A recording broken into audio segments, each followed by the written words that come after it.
Located, as the name may suggest, or nickname may suggest rather, Autodromo Jose Carlos Pache, or Interlagos, sits just outside of Sao Paulo, Brazil, and is Brazil's premier motor racing circuit, featuring Formula One every fall, or I suppose for them every spring in their Southern Hemisphere world. Interlagos is absolutely the place to race in South America, and one of, if not the only, I believe, track that we have on iRacing that is in anywhere in the continent rather of South America. It is a proper gem, and we're so lucky to have it here on Pit Stop TV this evening for you for the Whiplash Simcam's Grand Prix do Brasil. We are excited for this one. This is a pretty cool one, and it really is. It would have been a little bit cooler if we could have got JP Costa, shout out to him on the broadcast this evening. That would have made everything that much sweeter, but this is oh so cool for us. I mean, a track that we go to a lot with GT cars, particularly GT3 and Porsche Cup cars, but also a few more open wheel or downforce related vehicles in recent seasons and years in different leagues.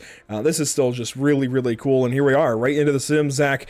Stock cars at Interlagos. This is just so cool. 2.62 miles in length, 4.22 kilometers. Let's take a look at this track map. And Zach, this is one heck of a weird track at first for stock cars, but this is such a cool racetrack. Interlagos has so many cool features. The Senna S, of course, to kick the lap off. You go downhill, almost straight down the hill towards Curva do Sol, and then down that long backstretch, the Reta Oposta down to Descida do Lago for turn number 4, around turn 5. And at a lot of these high-speed sections, these guys are going to have to be jumping out of the throttle, at least modulating the throttle. There is very little grip in this Gen 4 car at a place like Interlagos. These guys are really going to have to wrestle these cars as qualifying wraps up and Blake Reynolds takes pole over Aaron Smith. It was the opposite between those two in practice. We'll talk more about them in a few moments, though. Still on the racetrack here, Zach, we don't even have a lap time for stock cars on this racetrack. It doesn't happen in official racing. It should, in my opinion. This is a fantastic combo, as we're going to see here in a little bit, but this is a weird combo for sure. Again, NASCAR Gen 4 cars at Interlagos. How are you feeling about it? Feeling great. I think this is going to be an outstanding event to watch. Obviously, you said we don't have a time for stock cars. We have a stock car Brazil time, but we don't have a NASCAR stock car time. Yeah. You know, honestly, looking at the track map too, going from about turn 15 all the way around the track to about where turn 8 is, honestly, kind of looks like a cannon that you'd see on a pirate ship. Because, you know, it's just such a weird track layout to look at. Oh, boy. But it's going to be really interesting. Like you said, Andrew, these cars are not a lot of grip, as you can see behind the graphic. I think someone just went off the track right there during the warm-up. And it's so interesting, this track car combination. These guys are going to be fighting for every inch, every lap, even just coming up the hill. I think we're going to see guys getting really, really loose from 14 to 15. Right after we pass the pit lane, it's right down into the Senna S's. Those cars are going to be all over the place, Andrew.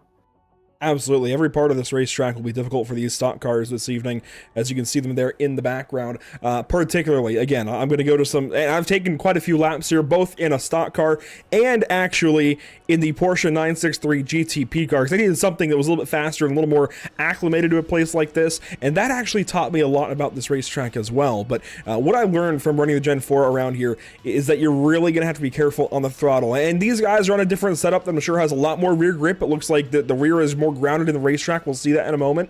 But this is still going to be one of the best challenges we ever have in the UFL Elite Series. We're so glad to have it here on Pit Stop TV this evening. Down, like we've been talking about, in the Senna S, and I realize now there's no start-finish line on here. That's interesting. But regardless, that's right about where the pit lane label is there on the track map. Into the Senna S, down through the gears is going to be a challenge. Trying to get the front end to bite down for that first apex will be challenging. I could go in every single corner. Curva do Sol, the exit, the rear end's going to want to kick out. Once you get into gear and get kind of settled down the backstretch, the Reta Oposta, it's okay. It's at least it's just flying down a straightaway, honestly, till you get down to turn number 4, back down through the gears, challenging yourself for grip, trying not to wheel hop, and then it feels like you want to overrun turn number 4, because when you look at it from a driver standpoint, there's a ton of runoff out there, but you've got to stay disciplined not to go out into the runoff, into the gravel, into the grass. You're going to have a bad time, because then you run up through turn number 5, which is a really fast kink. Again, challenge for rear grip, same thing in Ferradura, turn number 6, but that's coming up over a crest, and again over a crest at turn 7. Turn number 8, down into first gear, really getting that car to bite, and this car actually feels really nicely poised through the first gear corners of turn number 8, turn number 9, and even turn number 10 down at Bico de Pato. Really fun corners, really interesting, that kind of switchback, almost 3 hairpins in a row. Over turn number 11, again, another crest there, dropping you down to turn number 12. Another not quite first geared corner, but really, really tight, down low speed, trying to get the power back down in second, up the hill through 13, through Subito dos Boxes, and through turn 15, back around for a lap here. This is going to be one heck of a challenge. We've talked all about the track already. We've already burned all of our time, all of our prep time in warm-up, but here's a look at the beautiful race logo for the Whiplash SimCams Grand Prix do Brasil, and you see times rolling in for warm-up. Zach, let's talk more specifically about this season. In fact, let's hit the schedule. Of course, always a fun talking point. We come in, race number 7. We are right in that crunch time for the playoffs, and well, let's go ahead and talk about the playoffs then. The playoff standings coming into this evening after Bristol last week, round 6 of 12, marking the halfway point in this season. Corey Heim, Ryan Vargas now sit behind Chase Cabry, who finally got his first win of the season, and that shifts everybody down 1. So Josh Chin, despite having the most points of anybody in this league right now, and having a 26-point lead even on Blake Reynolds, he's now down to the 5th spot in the playoff standings as we sit, but he is almost well and good into the playoffs along with Blake Reynolds. Sean Peleg is really the first guy you got to worry about potentially dropping out, especially in this particular race. These guys from 7th on back, it's wide open. Yeah, a lot of these guys especially, they have a lot of good shots to make it in. Aaron Smith tonight starting on the front row. He's known for being good on road courses, and he's only sitting about 4 points out, looking in on that cut line with 2 races left. So this is going to be one track that he's going to be able to take advantage of. Leighton Sabile, Nick Olson, 2 fast guys as well. I know, I raced them last week. They were pretty quick. It's really surprising to see them on the outside looking in. But Blake Reynolds starting up front as well. He's still well in on points, but he's definitely looking to point his way in with a win. And Andrew, we got cars gritting up. So I think it's about time we roll up for the starting lineup. That we do. This is going to be an exciting one this evening. Give us just one moment, as looks like something with the audio is amiss, but this is going to be a really fun night. We've got our normal 39 cars or so ready to go racing in a really challenging setting. And just confirming, it looks like we should be all set now for audio. So let's get down trackside and take a look through our starting order. This, again, is going to be one fun race. On pole this evening, car number 66. I mentioned it briefly during warm-up. Blake Reynolds, fastest in qualifying, just over Aaron Smith. Starting from the 3rd spot, how about Dylan Roberts? Right behind those 2 drivers. Andy Trupiano from the 4th position. Really solid starting positions for these guys up towards the front. Then you get your first sub of the race. You get Andrew Swartz in 5th. Then your first sub, Jonathan Oates, subbing in for Nate Stewart this evening in car number 4. Starting from 7th, it's Jonathan Taylor. Sean Peleg there in the 8th position. To round out your top 10, another sub, Ryan Williams from Junior Motorsports in the number 43 this evening. Barrett Polhemus starting inside the top 10. Really solid starting spot for him. Yeah, rolling on down through the rest of the field. Trent Curtis in the 51 starting 11th, and Chris Wett in the 71 starting 12th. Manon Brahman and Jared Wakefield in 13th and 14th starting out. About midfield tonight. It's not a bad starting spot, but still positions left to go. Jonathan Palmieri in 15th and Leighton Sabile in 16th. Those guys are still looking for some solid runs throughout this first opening few races of the season. Gabe Herschel and Jason Alexander, 17th and 18th starting spot tonight. And to round out your top 20, Andrew, we have Anthony Rotolo, who is in a lovely Tim Glock paint scheme that I am loving right now, and Alex Bates in 20th. We're going to do some hot changes as the field rolls on by on the grid. Looks like iRacing not exactly cooperating with us. Now we should have sound from the sim, and yes, we do. Aiden Savitsky back there in 24th spot. Josh Chen, your points leader by straight-up points in 23rd. Caden Rush, another sub there for Dylan Poteet. Colt Cabry subbing for his brother, Chase Cabry, who's fresh off of his first win back here in 26th. We'll let the rest of the field roll by as we're already getting ready to go racing this evening from Interlagos. A quick check of the weather conditions. 79.0 degrees in the air, 93 on track. It's a hot one here in Interlagos, is what you would expect from Brazil. Let's get ready to go racing. Our leaders down the front stretch and towards our restart zone at Brazil. We have got green flag conditions in the Whiplash Simcams Grand Prix do Brazil. We're racing at Interlagos.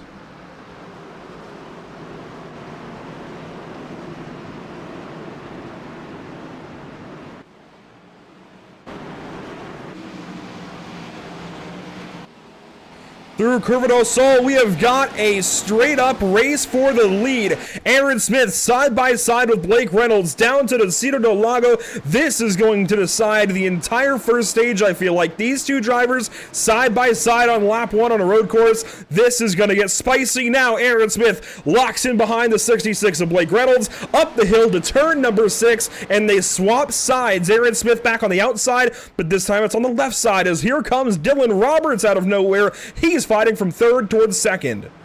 Yeah, Roberts and Tripiano are still hanging tough with these guys, and you see the 4 hanging back right there as Aaron Smith trying to defend for that second place position, gets a good run on Blake Reynolds coming up the hill once again. These guys are all over the place, just trying to get single filed out and not lose too many positions. John Peleg almost makes contact back there. I'm not sure who with. They all keep it straight and moving forward. Nobody has crashed, I don't think. I mean, that is a solid start for a place like this, as a couple of cars might be slow now. There, well, as soon as I say it, we got Jason Alexander turned around in the number 0. He's spun around, it looks like, out of Bica do Pato, but we stay racing. Our race leaders back around Subida dos Boxes and coming around to complete lap number 1. Oh, so importantly, you see the number 66 clear of the rest. That's Blake Reynolds out front with the race lead. About as soon as we cut away, we had one car spinning around, but it looks like these guys are all straightened back out. Everything is rolling nicely, and look how spread out they are already. Just lap 1, the difference between really the skill level on the road courses and just how much grip there is with trying to stay with all these cars. We got a fight for position here as the 43. Ooh, that was a little off track right there, Andrew. Yeah, a lot of cars going out wide at turn number 3, the exit thereof, out of Curva do Sol. Wow, Keith Sherman really getting sideways. And as these guys fight for tire grip early in the race, you're going to see a lot of that. One driver already got a lot of damage. That's the number 98 of Cole Cabry, filling in for his brother. He actually raced back at Watkins Glen, so he's pretty well seasoned as far as road course races here in the UFL Elite Series this season. But these have been his only 2 starts, I should say. Watkins Glen and then here at Brazil. So a little bit green still to the league as a whole right now. Chase down to the apex there at turn number 8, fighting with Arnold Columbia. This is for the 20th position. Back up front, though, Blake Reynolds, a half-second race lead on Aaron Smith. Third place is Dylan Roberts. 4th, Andy Trupiano. 5th, our top sub of the evening so far, Jonathan Oates, filling in for somebody that I really never expected to bail on this race. But Nate Stewart, self-proclaimed over on Twitter, didn't really feel comfortable with this racetrack. Got Jonathan to fill in. Good to see Jonathan behind the wheel of the number 4 car this evening. Unexpected, I'd say, just because Nate's pretty solid in and of himself on road courses. But hey, if it works out, it works out. As we complete lap number 2. And Zach, laps clicking off quickly. We got to do things quickly. The race details this evening, it's only a 40-lap race. 15-lap stage number 1. 2 sets of tires in the pit lane if they need them to put on the car. And of course, 3 green-white checkers, but we won't be using them tonight. Definitely going to be interesting. The pit strategies are going to be all over the place as we've got fights all throughout the field. That's Cabry and Herschel fighting a little bit. That was the number 11. Manon Rahman. Yeah. Manon Rahman filling in for Corey Heim. Corey, of course, has that win from Chicago. Not Chicago. Was it Pocono? Yeah, Pocono, where he got that race win earlier this season. Manon, though, filling in this evening. Corey couldn't make it. And Manon is doing a pretty solid job, I think, filling in for one of the best drivers in the field. It's hard to argue with the NASCAR Craftsman Truck Series regular season champion, who's already locked into the championship for at Phoenix Raceway here in a few weeks. I say a few weeks, a couple of months, I think. Regardless, pretty big shoes to fill. He's doing a pretty good job, nearly into the top 20. Yeah, these guys, I'm just loving seeing them wheeling around, wheeling and dealing on them. At Interlagos, of all places to see a stock car, a NASCAR Gen 4 stock car, this is not one of the tracks that I expected, but it's not disappointing. As you can see there, the 3 getting by the 71 of Wets, that's Palmieri, and that's one heck of a throwback paint scheme there, Andrew. That's a Tony Stewart paint scheme, if I'm not mistaken. I believe you're onto something there. It's got the green highlights, though, much like Miguel Paludo's number 88 over at Junior Motorsports. And in fact, right on that vein, you can then go find the number 43 of Ryan Williams, who, of course, is sporting that look-alike paint scheme to Miguel Paludo's number 88 from Junior Motorsports the last couple of seasons, sporting that Brazilian flair. Really cool-looking car. And it's cool. Oh, as Leighton Sabile is going to get turned by the 43. What in the world just happened through the Senna S? That is bizarre. Bilet's got left rear damage. It looks like he's going to have to try and get that car spun back around, do a little F1 spin, burn out there. As we got another car off track. That's 39. Arnold Columbia, who merges right in front of Dylan Bates, Alex Bates. I got to get that one straight. And Arnold Columbia, just like that. Apparently, Colombia does not do too well in Brazil. But let's take a look back and see what happened to Leighton Sabile in the number 25. I'm still a little bit confused as to what even just happened, but let's take a look. Leighton, a new car number font. There we go. That's what I'm looking for. New number font on that number 25 this evening. Really like this throwback to some earlier paint schemes from GMS Racing. And he just got off in the grass, comes back onto the racetrack here right in front of Ryan Williams. And sure enough, Sabile gets dumped out into the outside of Curva do Sol. That's going to happen every time, I feel like, if you merge right there. And then Arnold Columbia had his moment, but we'll come back to live picture. Bad rejoins. Whoa, we got a spinner, and it's our points leader hard in the outside wall. Looks like we rejoined right at the right time. Joshua Chin. That is a lot of left side. That's out of turn 13. So that's a weird spot. At least he's got a short ride to the pit lane, though. Yeah, he's going to have to burn a pit stop here early in this race. Let's go back and see what happened to our points leader for the season. Again, Josh Chin has done a fantastic job at every single racetrack to this point. Tonight, though, might be his first detour from that. He's looking good in the playoffs.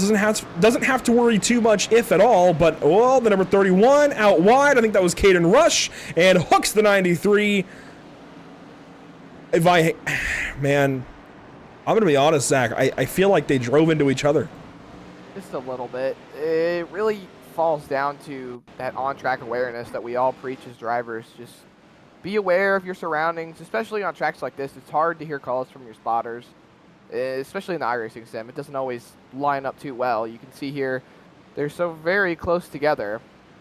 This is Chin rolling through the corner. Chin with a really nice paint scheme as well, by the way. Some really nice Brazilian flair of the blue, yellow, and green. And Rush just gets out wide. Just comes right back across.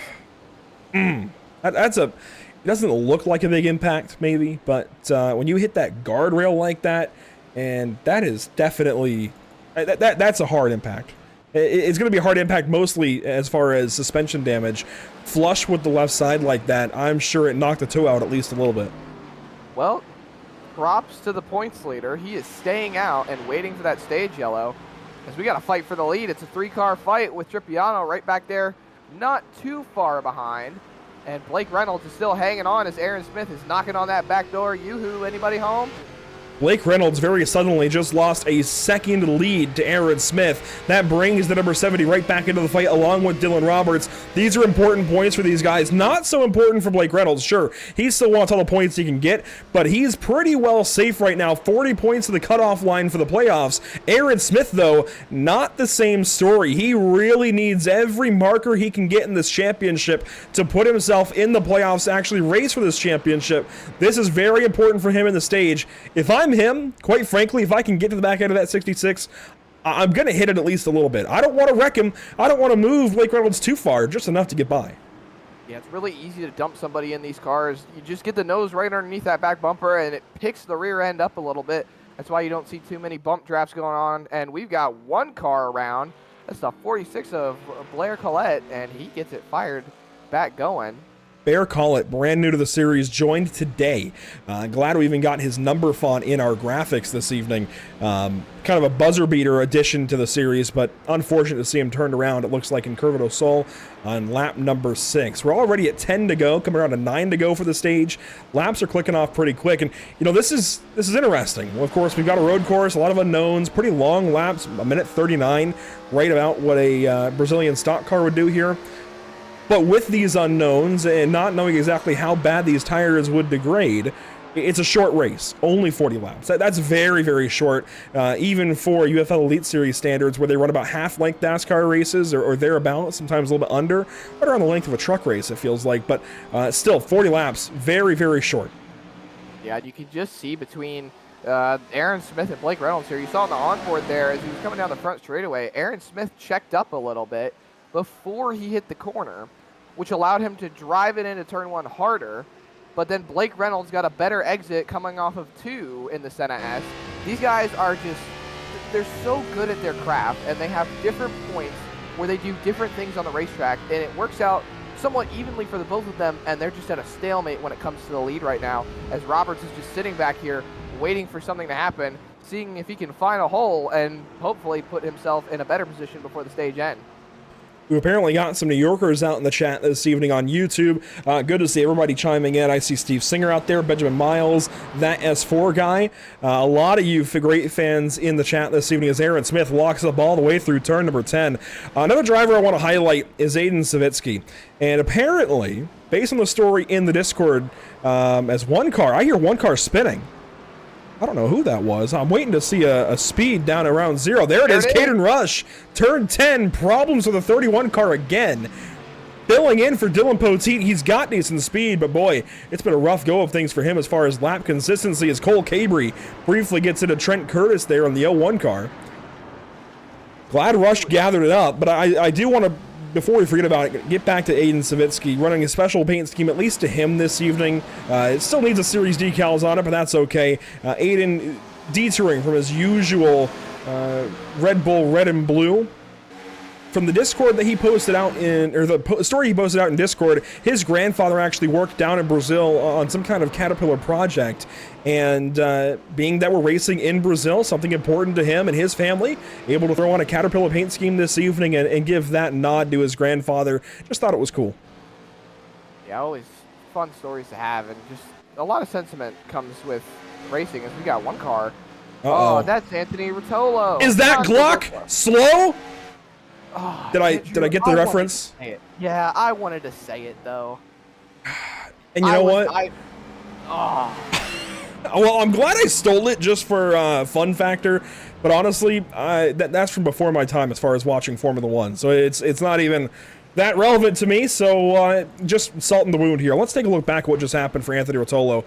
Big problems here. A really special paint scheme, as you were kind of alluding to, racing with Josh Chin, it looks like. And hey, it's even got the Whiplash SimCams logo on the hood. It's the old logo because I didn't send the right one to Jonathan Palmieri, but hey, we have got a special feature on that number 5 car this evening. And what happens to Anthony? Oh, he just snapped loose. Yep.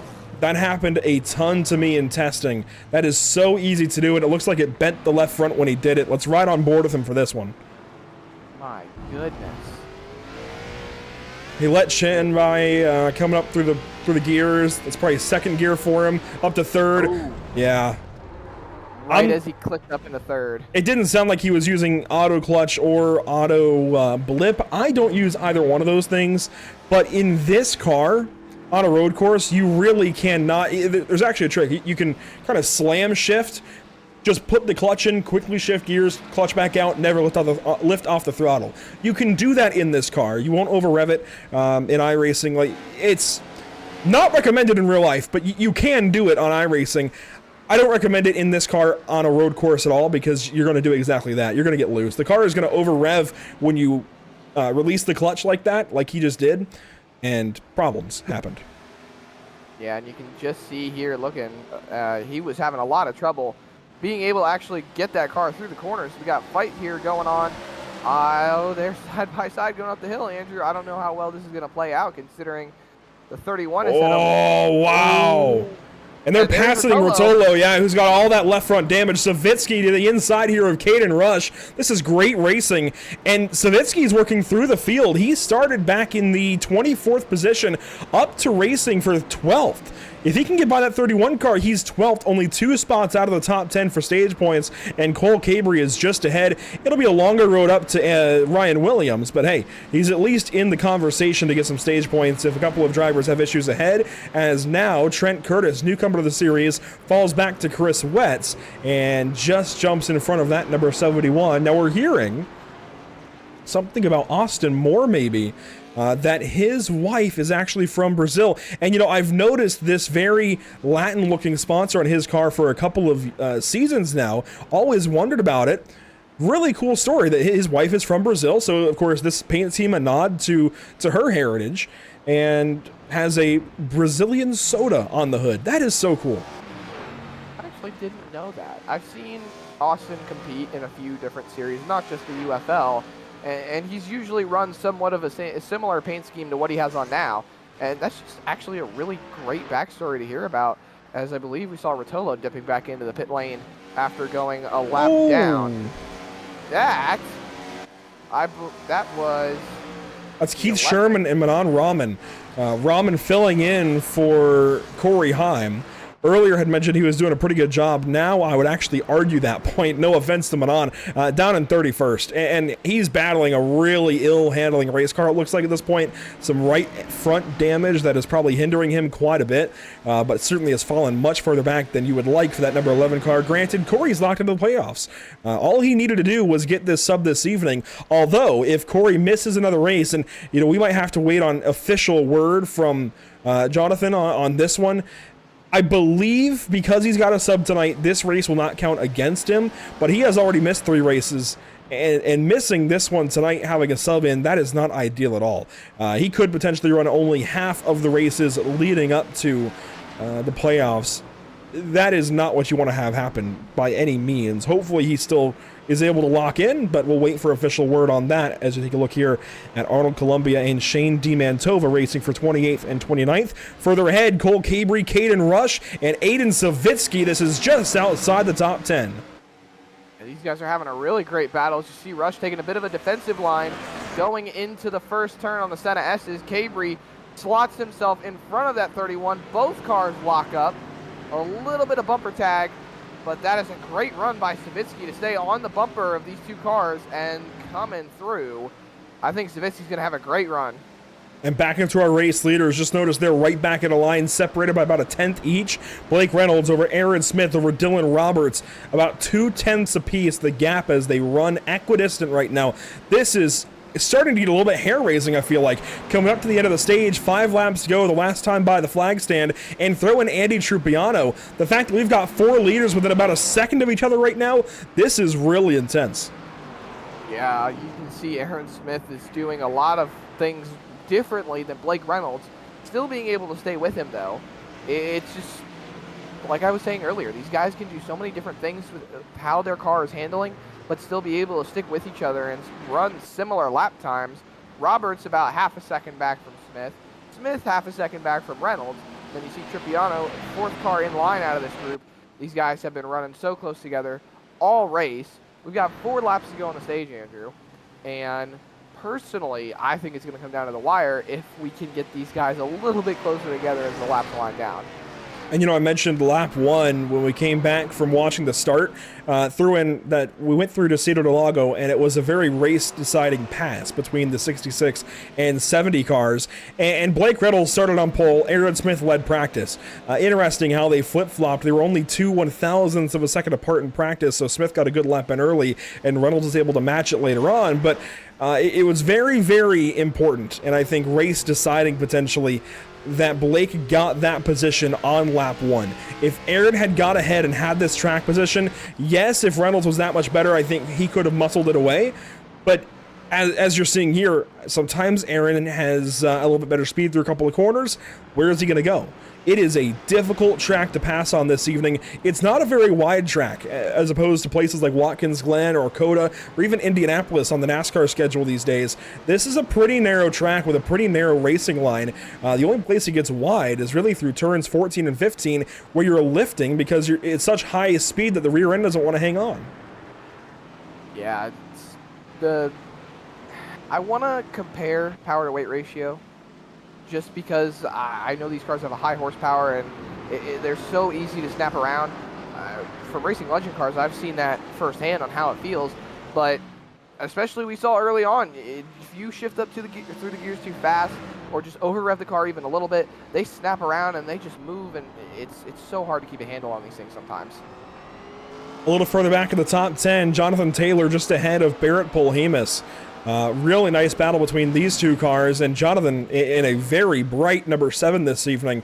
Really like this detour from his usual paint schemes. This is really cool, and here we go. Pit stops. I did not expect this, but just before the pits close for the stage, here comes Jonathan Taylor. Here comes Barrett Polhemus. Dylan Roberts is also in from the top 5. Ryan Williams comes in, and I was just about to highlight this number 43 car. He has done an absolutely fantastic job filling in for Ryan Pisano tonight. Peleg, perfect to the corner there in the box. That was a great run in. He slid right to where he needed to, but Ryan Williams has been stellar inside the top 10 rather, and really showing some good pace. A long pit stop there though, that allows Peleg to get much closer and allowed Polhemus to go straight on by.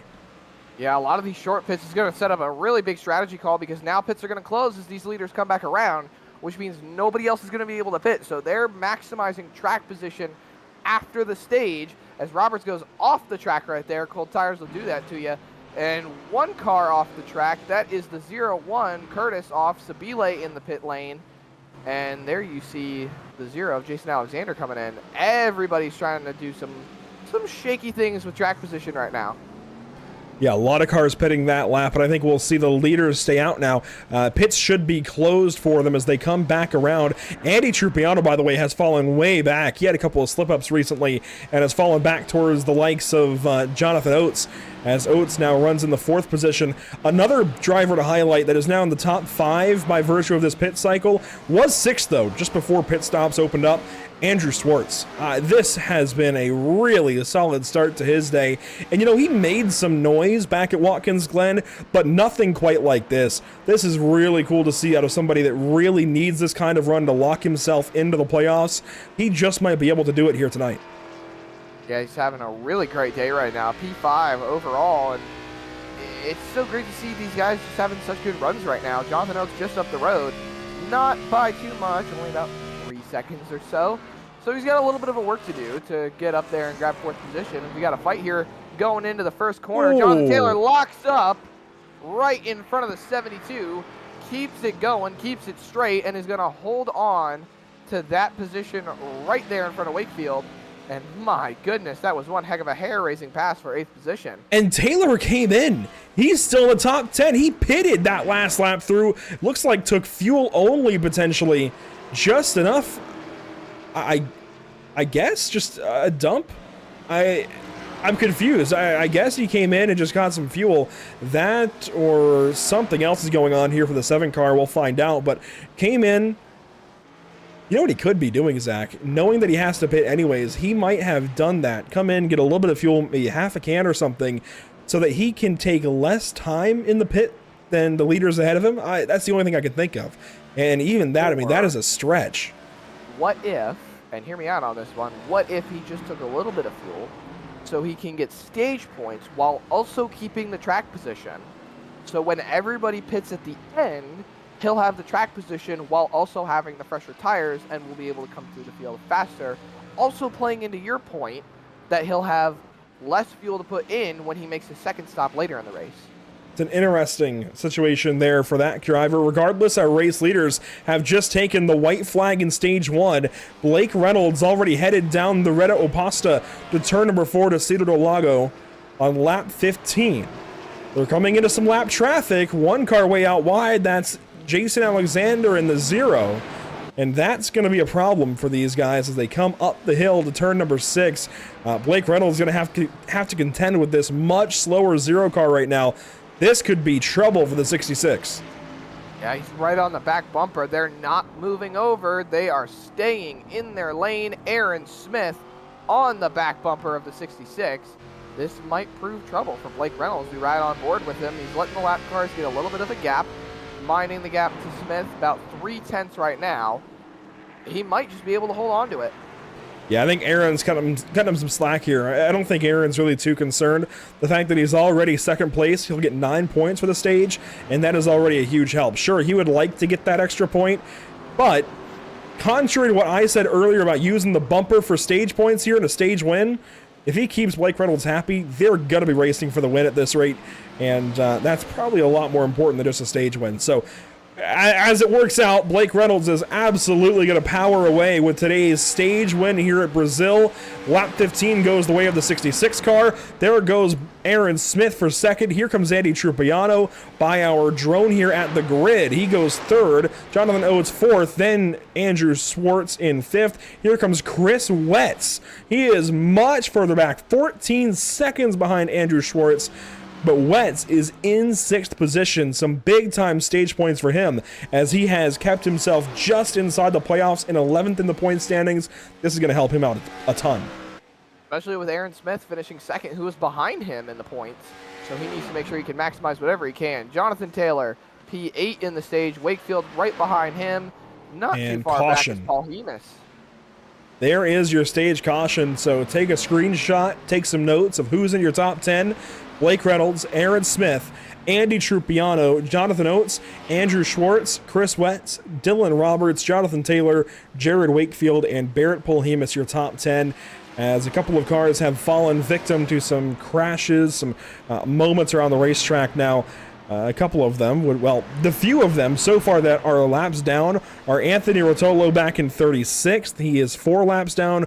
We saw that big hit to the tire wall for him, and he has taken the necessary repairs to get that car back on the racetrack, but he is well out of competition this evening. Shane DiMantova also lapped. He's got a lot of damage in that 20 car. And Alex Bates, I don't see any damage, but he has gone 1 lap down. I think he got lapped on pace alone, struggling a little bit this evening because I don't see a scratch on that number 8. Yeah, I'm not seeing any major damage really on that number 8 car. You're probably right on that one, Andrew. He just went a lap down on pace alone. But in reference to your point to take a screenshot of the top 10, look at who's up there now and look at who will be up there after all these drivers take to the pit lane. Absolutely. Once they pack around and get to the pace car. I think Dylan Roberts is going to have the lead. Absolutely. He is the first car out there on tires. You've got Taylor right behind him, who might still take it to the pit lane. Wakefield, Paul Hemus, all these guys that are still in the top 10, they pitted. Wakefield did not. Wakefield did not pit. Oh. No, Wakefield did not in the Genesee 72. Really cool looking car. Barrett Polhemus did in the 79, so he should be able to stay out and move up into second, it looks like. Paul Mikolajczyk, I think is how you say that name. He filled in for Justin Melillo last week at Bristol. Did a pretty good job of it for a while until he got caught up in other danger, if you will. But Paul Alphabet Soup in the 29 car just went 11th, but he has not yet pitted. So he's going to go probably to about the 20th or 30th position. A lot of the field pitted. And this is going to sort those stage winners out. This is a big bag of unknowns. Big thing here is now, these guys, a lot of these guys are on tires. Keep the tires cool. Don't swerve around too much under caution. Scrub off a little bit if you need to. Just keep the tires cool. Don't put too much heat in them, and you just might be able to hold on to them on this restart and keep these fast guys behind you. That's the big picture here. As we take a look at all of these drivers and the track temp, 93 degrees, Andrew. It has held stable, but you're talking about tire wear, tire heat, tire degradation in general.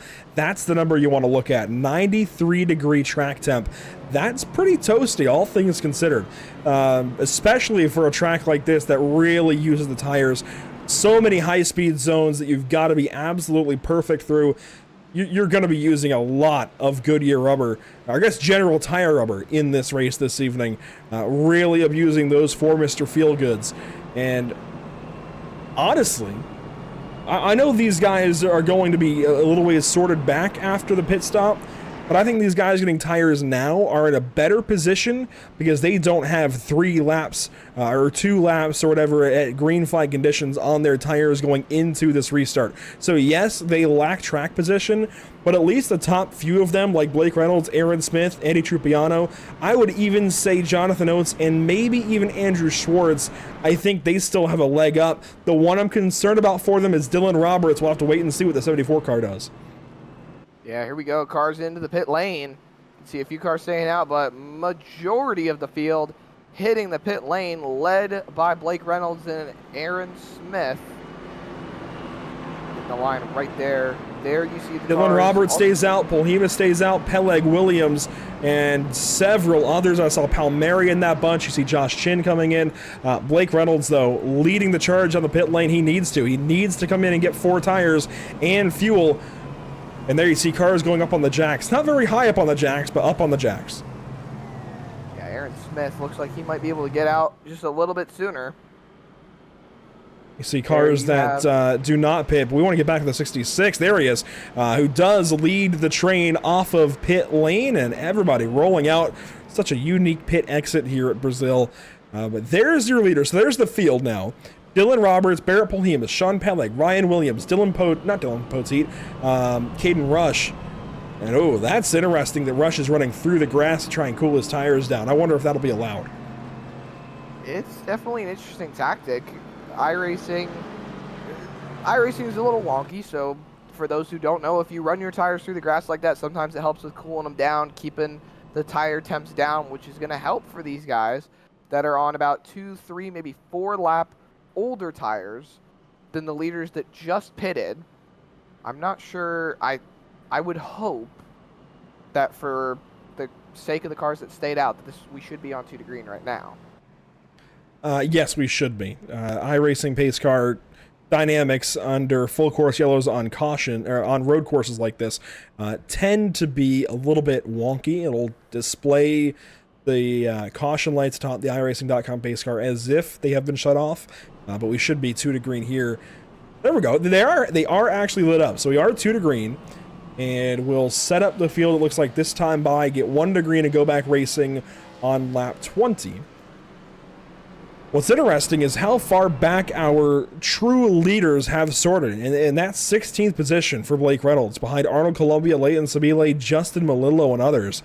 That's a lot of cars to fight through. If those guys who pitted at the end of stage 1 are good to the end, and clearly they must be feeling like they are, or they feel like they'll have to pit again in stage 1 or stage 2, and they just wanted to get the early pit out of the way and get that track position. I don't know. We don't have fuel numbers like we usually might, or any kind of estimation. So Zach, regardless, it should be even playing field whether they have to pit again or have to or can run this to the end. Blake Reynolds has some work to do. Here's what I'm thinking. These drivers have 2 different strategies running through their minds right now. A, short pit in the first stage, stay out, and then short pit again in the second stage to set yourself up for a short run to the end with fresh tires. Or B, pit at stage end and run through the remainder of the second stage on what you have and don't pit again.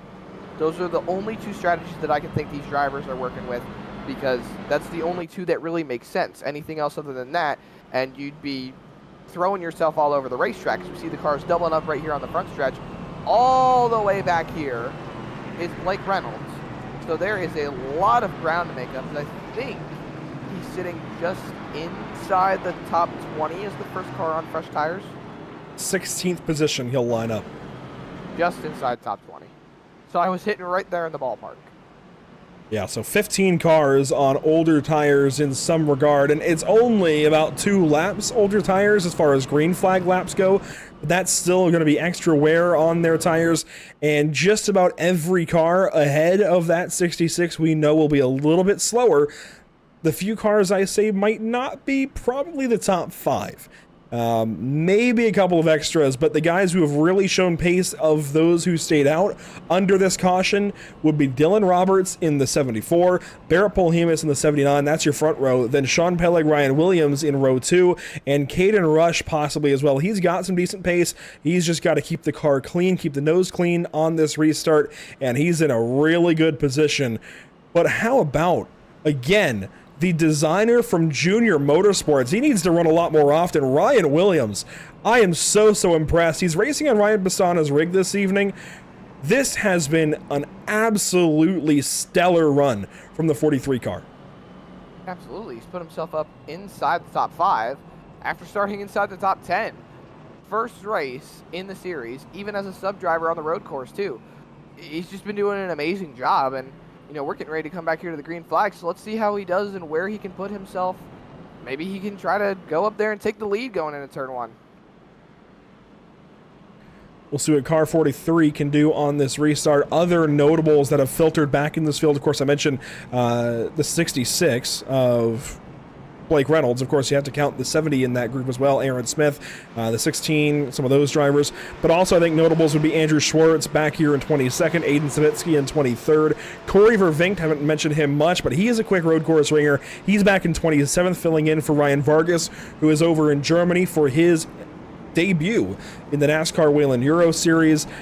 Even some guys like Austin Moore back here in 31st. They've got a lot of work to do as we get our leaders down the front stretch here in a moment or two. This is technically turn 14, so Beto dos Boxes passing all of the spectators there lined up outside of the track, and it's a long climb, Zach, up the hill, ready to get into the restart zone and get this race back underway. The quick stage caution going to give way to a big-time restart here at Brazil to kick off stage number 2. Green flag is in the air, 21 laps to go.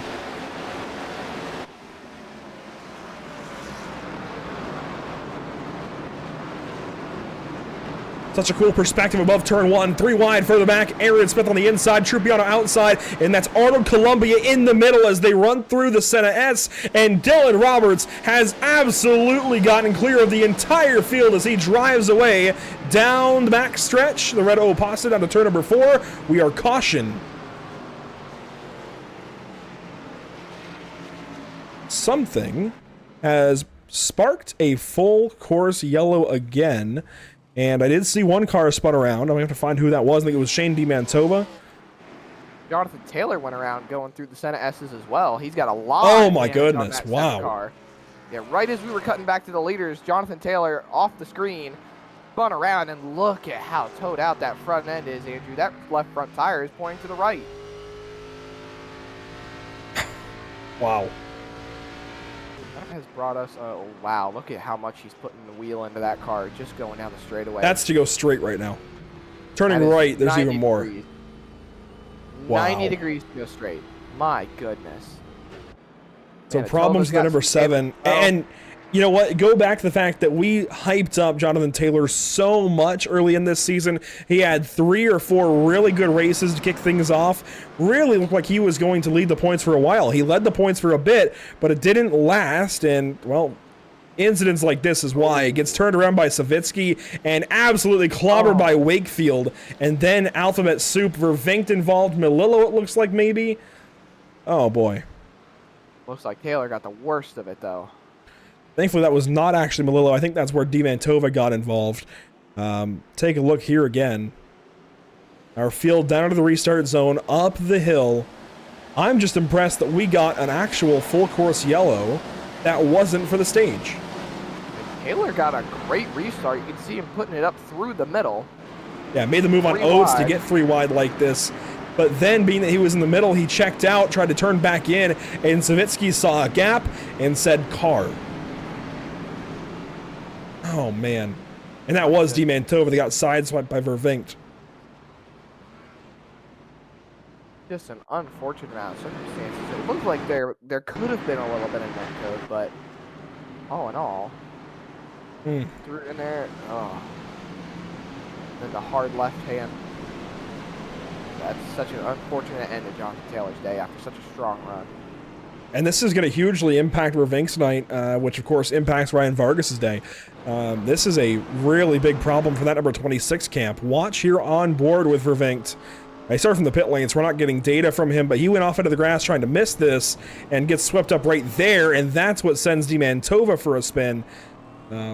Really tough incident for a couple of these drivers. You know what? Who probably takes the biggest hit that isn't named Jonathan Taylor is this driver here. Watch along with Jared Wakefield. Yeah, there was net code right there. There's the contact. You can see that front end is just completely tore up on that car. Yeah, Wakefield, a lot of damage to his number 72. He's pretty well done for the night at this point. Still in the pacing field. And it looks like he's not alone. I still see Revinck out there. Jonathan Taylor at least has parked it. There he is in the number 7. You can see that car is still steering a very odd direction as he takes repairs in the number 7. Another driver, of course, Shane Demantova would be a driver to take a look at here with all that damage to the left side after being involved. That is not how he wants his car to be. The pit lane might have honestly been closed last time by, so they might be able to take those cars to pit road now. I'm not too sure, but yeah, Demantova is not looking too good right now, as well as a few other cars right now are trying to see if they can get their cars serviced, but that helps these drivers who were up at the front of the field that pitted earlier on.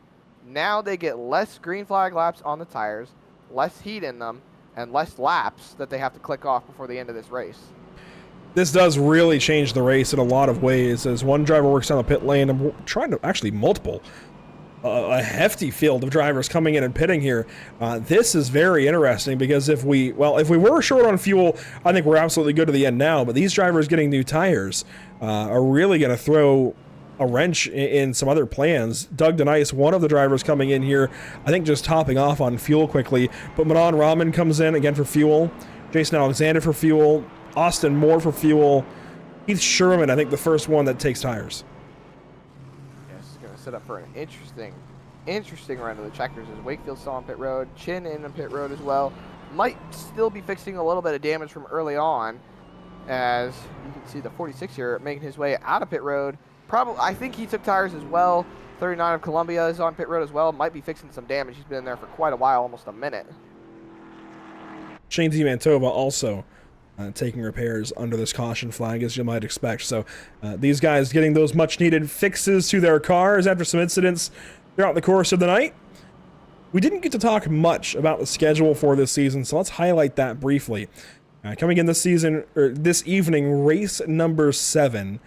Next week, we go to Michigan before a week off, and that finalizes our playoff field. It feels like this season just started, and truly, it pretty well did. Not many off weeks. We did have one between Pocono and Chicagoland, but this season has gone by very, very quickly from Daytona back on August 2nd through the regular season now. Next week is the regular season finale. There we go.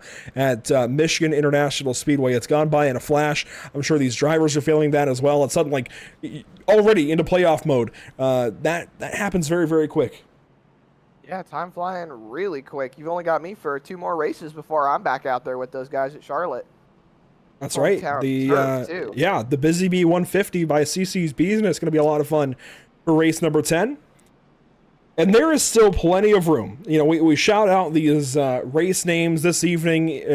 We've got the Whiplash SimCams Grand Prix do Brasil, and I think we've had the Splash and Go Graphics 200 at Chicago. Had the Firecracker 200 back at Daytona. It's hard for me to remember all of them. Actually, you know what? There's a channel dedicated to this. There's a whole Assets Race Logos channel in the Discord. How about the UFL Bristol Dirt Clean Edition last week at Bristol, the Pitbox Press 200 at Pocono, the DriverTees.com at the Glen. A lot of really cool race names. Last season you had Left Turns and Loud Noises, a racing podcast sponsoring one of the races at Talladega.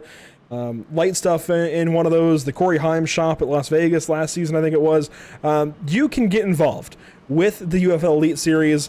go to @UFL Tweets on Twitter and send the league a message, or check out Speed Visions on Twitter, or if you know Jonathan Palmieri, reach out to Jonathan directly and you can get involved with the series. I think there's still a few races up for grabs, and we're getting into playoff territory now where those are some pretty prime race slots, Zach. I mean, everybody wants to sponsor a race in the playoffs. Everybody. Absolutely. I honestly wouldn't mind sponsoring a race myself, get myself another provisional so I can go out there and do some more racing with them, as the field has doubled up through the Senna S's. I saw a few cars ducking to pit road maybe to top off on gas before we take the green flag here. But like we were talking about earlier, Andrew, these guys who are running up front, less laps on their tires, it's going to be a lot easier for them to hold on to this track position, and it might even set a few up for the last few laps of the race and not have to take too long inside the pit lane for another stop. A shout out to our partners here at Pit Stop TV, Whiplash Media Simcams, or just Whiplash Simcams. We finally updated that logo to take out the media, and I'm in such a rhythm of calling it Whiplash Media Simcams, Whiplash Simcams. There we go. Much quicker to say, much fewer syllables. ATVL on board with us as well, and CC's Business there down at the bottom of that pylon. A lot of great partners here with the channel, and of course, can't forget, this is the Whiplash Simcams Grand Prix do Brasil, and for those of you wondering, that just means of Brazil. That's not do Brazil, that's do Brasil. A little bit of Portuguese for your evening, and I'm sure that will make, who was it in the Discord earlier asking for some Portuguese? I can find it, I promise. Mark Savetka. Mark, if you're out there watching, hopefully that makes you happy.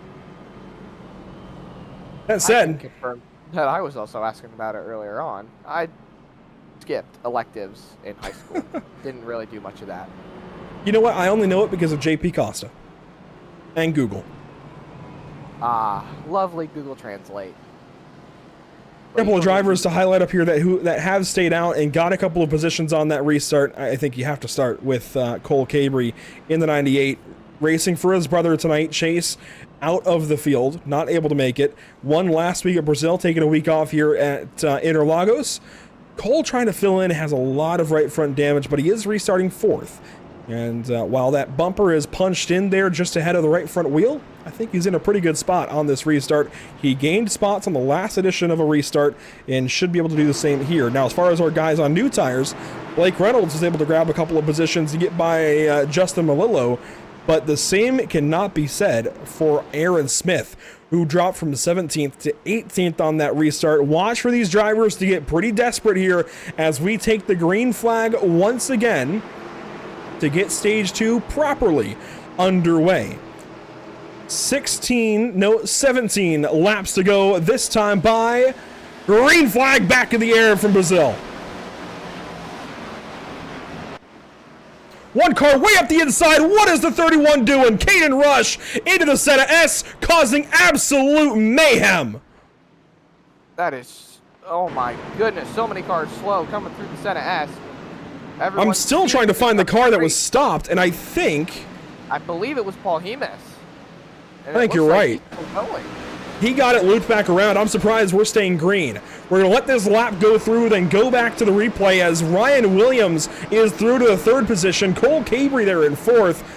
That was absolutely chaotic off of the restart from Caden Rush in the 31 car. And Roberts now has a 2-second lead over Peleg in second. Williams, Cabry, Rush, Palmieri, Curtis, Sabile. One car out wide, Jonathan Oates, the 4 car. Oh my goodness, he's way off the racetrack, off the racing surface, gets it woed up, gets it back on the asphalt, and he is going to keep that car going forward. He's back to 17th spot, and Melillo gets forced off wide by D-Man. No, that was Jason Alexander. The lickety-loos, boy, they just will look way too alike. Hopefully we can get some variation from them here in the next few weeks, but man, Melillo getting forced out wide. Yeah, Savitsky getting on by Jason Alexander, at least trying to get by that 0 car. Not able to just yet now. Oh no, that's actually Andrew Swartz. Those 2 cars look very alike. Swartz trying to get to the inside of that 0 car. Nearly does it, as up front, you mentioned the race leader, Dylan Roberts, clear by 2 seconds. Call it now 2.5. And 1 car pits. That's Caden Rush. He doesn't have a nose on that machine anymore. Yeah, he might have a meatball flag, to be perfectly honest, as he takes it right to the pit lane, gets it welded up and stopped. He's going to take quite a bit of damage repair, I'm sure, right there. And I'm still itching to hear about what happened. Well, we're going to see what happened here. Watch the 31. I don't know where he was going here on Cole Cabry. Cole blocked him all the way to the inside wall. That's a lot on Cole, but Caden, you got to bail out. That is... We got drivers racing to get into the playoffs, buddy. That is unacceptable, in my opinion. And he pulls off immediately. I think he's sorry for what happened, but you can't do that to guys trying to get into the playoffs. Understandably, everybody wants to go for the win, but my goodness. And it's absolutely, I'll be entirely honest, absolutely wrong of Cole to block like that. We saw him do the exact same thing to Nate Stewart at Watkins Glen. That's just guys racing hard. And there's going to be different points of view. I know a lot of guys in NASCAR style racing, they see blocking as just part of it. When you come road course racing like that, that is absolutely illegal in any other series. I mean, to chase like that reactionary block, you'd get a black flag, period. That would be, if I'm not mistaken, somewhere between a 5 or a 10-second time penalty in most series. IndyCar labels it quite differently than Formula One, but like you said, Andrew, blocking like that is a no-go on the road courses.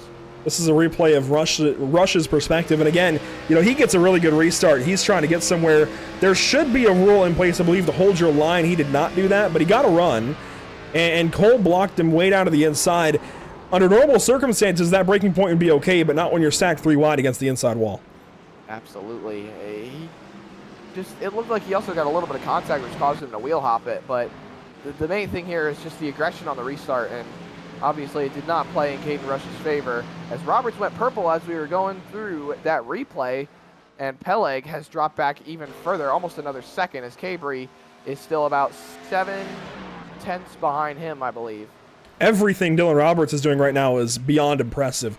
He has got, let's call it 5-6 seconds back to Blake Reynolds, his first really big competition, I feel like, in this field, who led all of stage number 1. He's got 3.5 seconds back to Sean Peleg, who runs in the second spot, and then another little ways, a second or so back to Cole Cabry in third. Ryan Williams, he's doing great here in fourth, but I feel like that's cue the Jaws theme right now. Blake Reynolds closing in.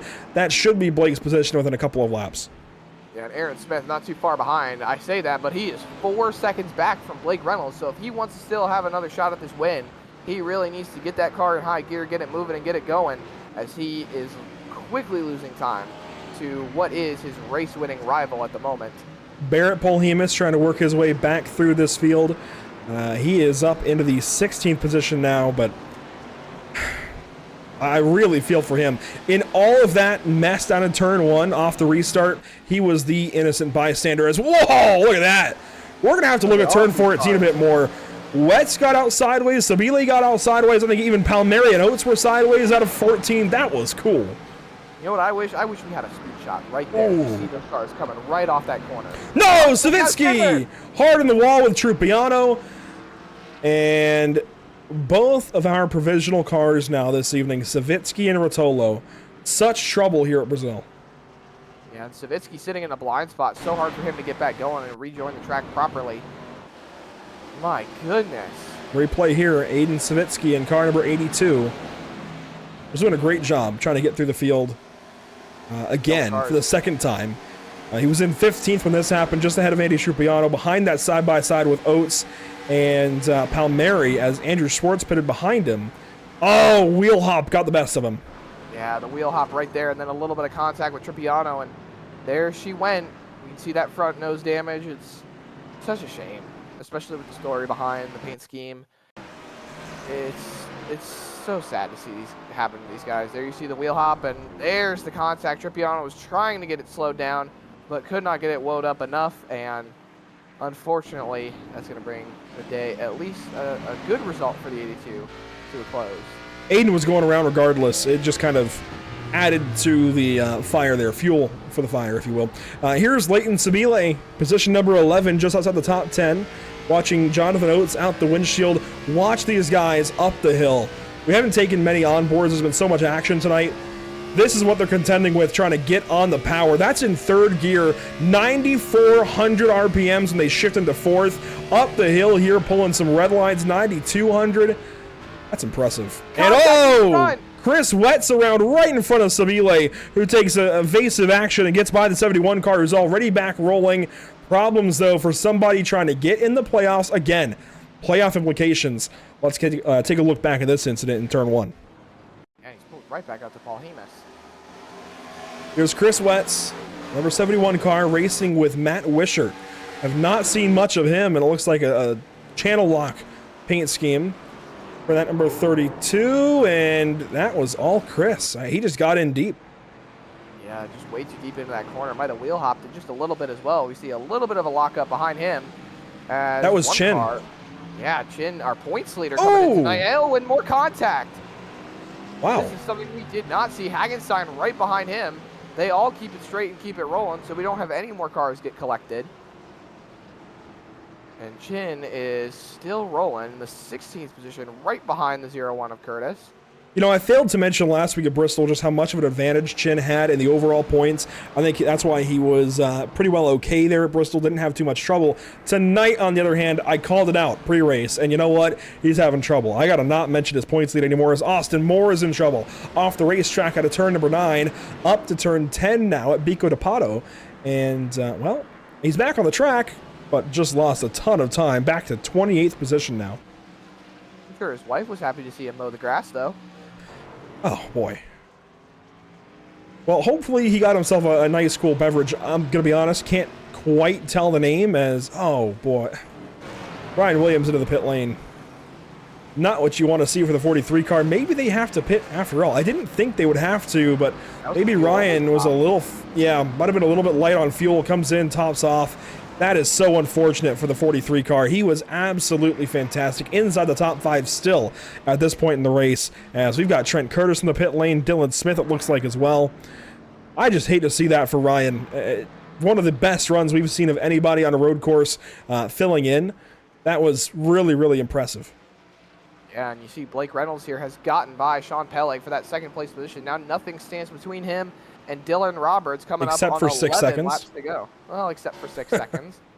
Not talking about time-wise, but I am talking about cars on track. And you see Aaron Smith all the way back there. You got these 3 cars up here, and then here is Aaron Smith about 4 seconds. Well, we're about 3.5 seconds behind Blake Reynolds. He's been closing that gap ever so slightly, lap by lap, but he needs to be perfect, getting by Cabri and Peleg if he wants to continue to go after Blake Reynolds and have a shot at least getting a podium here tonight. Some battling back here in the midfield. Doug DeNice, Andrew Schwartz, and one car slipping up. That's Jason Alexander now in the middle of 3 wide into turn number 10. That's not the place to do it, but hey, they're having fun regardless. Austin Moore back here hanging on to that number 91 car. These drivers are all over the place, just trying to find grip on these older tires. These hot tires, too, as you see on board here with Austin Moore right on the back bumper of Doug DeNice, running up the hill. Oh my goodness, it's so nice to see these cars running up the hill like this. It's so amazing as you see Moore a little loose. Cars loose in front of him. He's going to have a big run here going down the front straightaway. That's Jason Alexander pitting. Wow. That happened in a hurry. Close. That was very close, Andrew. Sean Peleg going to get passed up by Cole Cabri, but he's not going to go down without a fight. Side by side up to turn number 6 at the top of the hill. And, whoa, Peleg still on the inside of that corner. Cabri, these guys are going to back right up to Aaron Smith and put Aaron back in the top 3. Of course, he'd like to be ahead of Dylan Roberts, who seemingly has played this race right. But remember what we were talking about earlier. They may have to pit a second time in this race if they pitted in that first stage. Roberts is one of those drivers who did. He may be light on fuel. We're seeing several drivers have to pit in this stage that we didn't think would. Roberts could have to pit. He could also be saving fuel. We don't know. We'll have to wait and find out. In the meantime, I did look up that soda, by the way. Guarana Antarctica. Pretty cool. One heck of a mouthful for a name, though. Yes. That would be correct. Here comes Blake Reynolds. Everybody's got a pit, apparently. Hello. And he's hot on the brakes. He's got one car coming in behind him. I think that's Cabri. It is. So we're learning a lot here. It looks like 15 laps or so is the distance they can go, which I thought we were good, but we actually restarted the race with, I think, 17 to go. So 16-17 is the fuel run, apparently. That's the number. Avery is taking 4 tires. Reynolds, it looks like, 4 tires as well. Long stop for him. And he will get back going. They are not alone. Leighton Sabile also in the pit lane, and that number 25 for GMS. And Tristan Hagenstein into the pit lane. Alex Bates in the number 8 car from Winstel. He's in. Corey Vervinkt is in, although Vervinkt has been there for a while. He's 9 laps down. And if you are Dylan Roberts or Aaron Smith or even Sean Peleg, it is time to go to pit road. You cannot allow these drivers to undercut you. The undercut is one thing we see a lot. It's very common in Formula 1 and IndyCar, as well as the overcut, which is what they're going for right now. It's where you pit later or you pit earlier, and you try to maximize the grip on the tires of the tire wear. They'll have one less lap on the tires than the drivers who just pitted, but they're going to need to go hard this entire lap, so that way they don't lose any time to the drivers behind. Thing is, Zach, while yes, we've got some heightened tire deg today, we've seen the last few builds in road racing with NASCAR stock cars, some really invincible, really durable road course tires. Would you chance it here? Take fuel only if you're Roberts, get that much more of a time advantage, and simply relax? I mean, he's already checked out to the field. I mean, it might not be worth the risk, but maybe for Aaron Smith, it's worth it. Oh, what we're about to see here as these drivers are in pit road. Sean Peleg right behind them. Tires for Roberts. It looks like Roberts is taking Roberts. Or, excuse me, Roberts is taking tires. And, he took 2. Tires. He only took 2 tires. He's out and away, an 8.6 second stop. That tells me it's worth it to try something with tires. Aaron Smith not going to do so this evening, which, Peleg, you know what? too. Yeah, you're right. Peleg, it looks like taking, well, hang on. Where is Peleg? There he is. Graphics loading. Yes. Okay. 2 tires there for Peleg in the 17. You're absolutely right. And I do want to come back to the Ryan Williams story. It's no longer that sad that he had to pit because it was just part of the run. So back in the top 5 for the 43 car. Glad to see that for Ryan Williams. This strategy game is not what I expected. The fact we ran 15 laps in stage 1 and their fuel number apparently is 16 laps, that's interesting. Maybe 17. We're about to make this story even better for Ryan Williams. Joshua, I'm messing up so many names. Trippiano, Chin, and Oates have all stayed out. They have yet to pit. Yeah. That's going to put Williams up in the 3rd after they all take to the pit road. Yeah, you're right. I was just counting numbers again, counting cars. You're right. Jonathan Oates still has to pit in the number 4 car. He's staying out, getting a lap let, it looks like, for Nate Stewart. Dylan Roberts has pitted. He was hot on his coattails. Andy Trupiano has not yet pitted in the number 16. Of course, he got sorted back with some damage. But you know what? These guys, I think, did... Well, I don't think Trupiano pitted. Do you think Oates pitted again right before we went green? I did see a few cars duck to pit road before we took the green flag to maybe top off on fuel, as we see Oates pop the curb right there.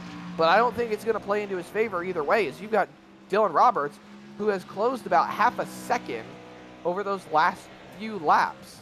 So he's definitely going to catch Jonathan Oates and take that lead away, as he's now already under a second. Blair Collette in the pit lane, or Bear Collette, I can get that one right. You did it on the grid, I did it here. Bear Collette, like the animal. Bear Collette back in the 23rd, 24th, 25th spot. He's pitting. But Oates, I can confirm, did pit at the same time as Andy Trupiano, 15 laps ago now. Of course, some caution laps in that time, but with 8 to go, I don't see them making it 23 laps, even with caution period in there. Again, the fuel number looks to be right at 16, 17 laps. Apparently, these guys had just enough for stage 1. That's so interesting to me, that they have just enough for the stage to open things up here for a Dylan Roberts type strategy tonight. We've got a battle for the race lead, but it will be short-lived. Oates still has to pit. Yeah, and Oates went really defensive into the corner. Dylan Roberts had to go to the left-hand side to be able to just stay with him right now as he takes a better corner. He's up on the left side, not the inside, the left side. Driver left and right on the road course, and they're side-by-side rolling up the hill. This would keep Oates from pitting here. He's got to pit. He has to. He's staying out. This is going to be an interesting way to go about it. I don't even know if he'll have enough fuel to make it back around, and they're still side by side going into the set of S's. Roberts will clear, Oates to second, new leader with 7 laps to go. Well, that was Oates' 15th lap on the racetrack on this set of tires and this tank of fuel. So this is now lap 16 for him. He should be fine here, but I'm sure he wanted initially to pit that lap. It just didn't quite work out since he was side by side for the race lead. I think I would have done the same thing. Stay out that extra little bit. You're racing for the race lead as Jonathan Chin gets passed up straight up. Chin has to pit as well, I think. He's closer though, Zach. With 7 laps to go, he's around 11. So he pitted under that last yellow. He might have saved just enough. I mean, that's close to the fuel number. He might be able to salvage a nice day out of this if he has been saving fuel. That's a big if. And you've got Aaron Smith not that far behind, about 5 seconds back. That's okay though. You can give up 5th, 6th, 7th, even 8th, 9th. Remember, he's been involved in a lot tonight. In fact, we can bring up the graphic showing just how low he's been. Low of 35th. Anything better than 35th will be nice for him. That was about 20 laps ago, too. Not too... Actually, that was... Around the stage. Yeah, around the stage caution. So that wasn't too far long ago. And that was... And this has been one heck of a rebound, then. If he's able to save that fuel and be able to hang on to it, I think you're right, Andrew. He might actually be able to hold on to it and get that top 5.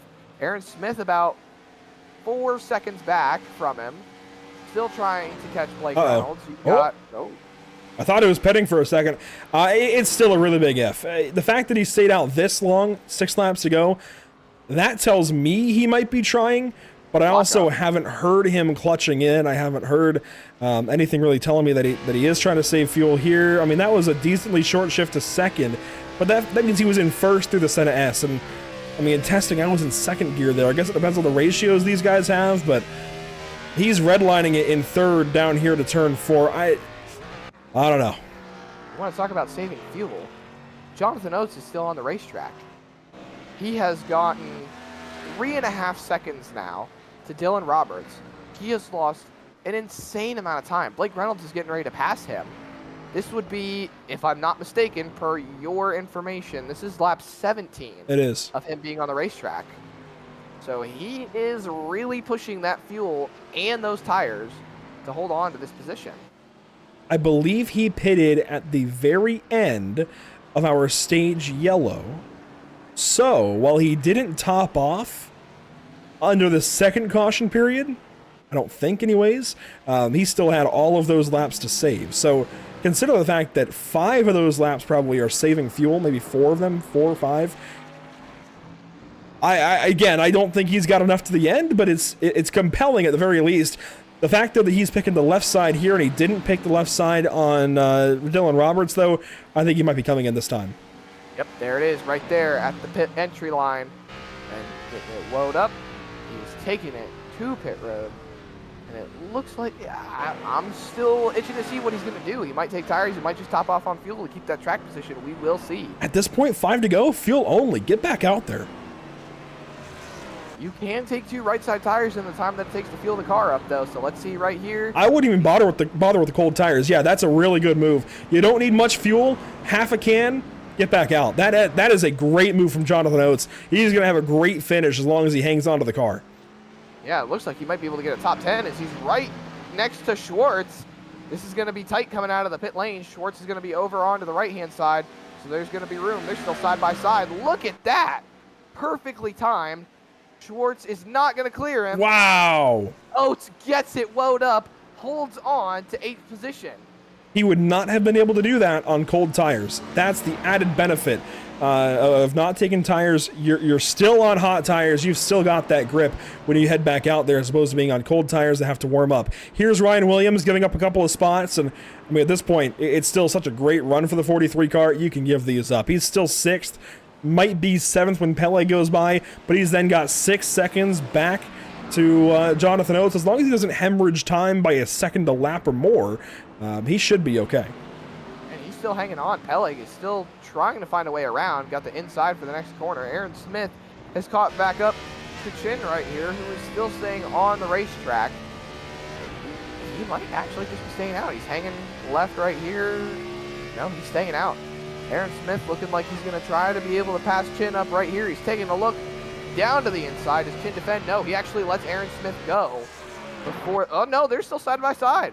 He just braked early, but he will let Smith have the position, and that's good for third spot. I don't think Chin's going to fight too much. Again, just like Aaron at the end of the first stage, I think Josh realizes what he's got here.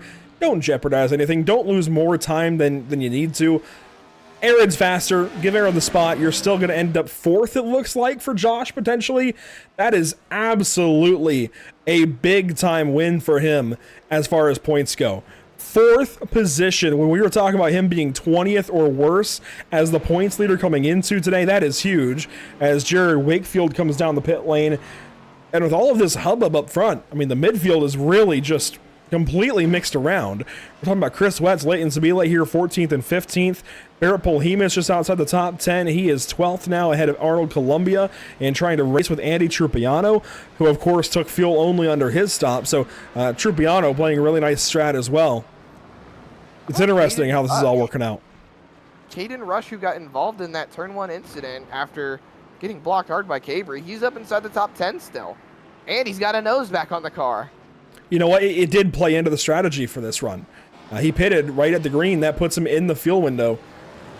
It worked out. Not the way it was supposed to, maybe, but it worked out. Definitely an interesting strategy. Not the way you thought it would go, but it's a top 10. I'll take it at the end of the day. A couple of newcomers back here. Trent Curtis, Bear Collette racing for the 23rd and 24th positions. And they're following Gabe Herschel, who's got a special paint scheme aboard that Gymshark Fitness number 07. Bit of a nod again to Brazil. A lot of guys getting on board with the theme, and this wasn't even an official theme. This was just guys wanting to have special paint schemes. So cool that we've got so many drivers playing into it. I like this one. It looks really good in the daytime. It's got the green, the blue, the yellow from Brazil. Really enjoy what's going on here for the 07 car as he runs in the 22nd spot. Meanwhile, we were talking about Andy Trupiano taking fuel only, having a pretty decent run since then. He just lost a spot, it looks like, to Barrett Polhemus. So problems there for the 16 car that was so good early on this race. Losing some time here towards the end. Yeah, Polhemus just trying to get any points he can.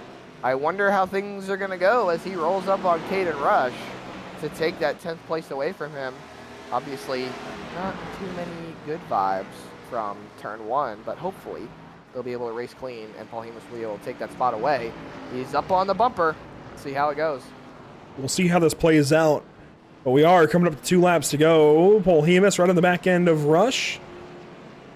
I doubt we're going to see too much bad blood here. I doubt Polhemus even has that on his mind here. But it's always a possibility. Yeah, no. Based on that entry through turn 10, that would have been the great, probably best spot for it. He leans back. What I do want to talk about here is we work towards 2 laps to go. The playoffs.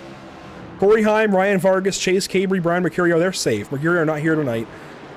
Taking one of his drops, I suppose. Chin, though, here fighting for his life. Just might eke out a top 4. How impressive is that given the night he's had? Blake Reynolds, of course, second spot. Really, the guys who are really gaining out of this, even Peleg up here in 6th. Nate Stewart with points from Jonathan Oates, who is, let's see, 8th place. Andrew Schwartz picking up some big-time points. He's 9th. The guys I'm concerned for are going to be Justin Malillo, who comes into tonight 10th. He is 27th on the racetrack. Even Chris Wetz has fallen back. Where's Chris now? He is back in... Oh, dear. I'm not really seeing him at all, actually. I should see him. I thought he was... I believe he's right behind this battle. He is. He's 14th. You're right. He is 14th, which isn't too bad. Gabe Herschel, he's having some troubles. We just saw him. He's back in 21st. Jonathan Taylor having some troubles. He's back in 29th. Andy Trupiano has done pretty solid.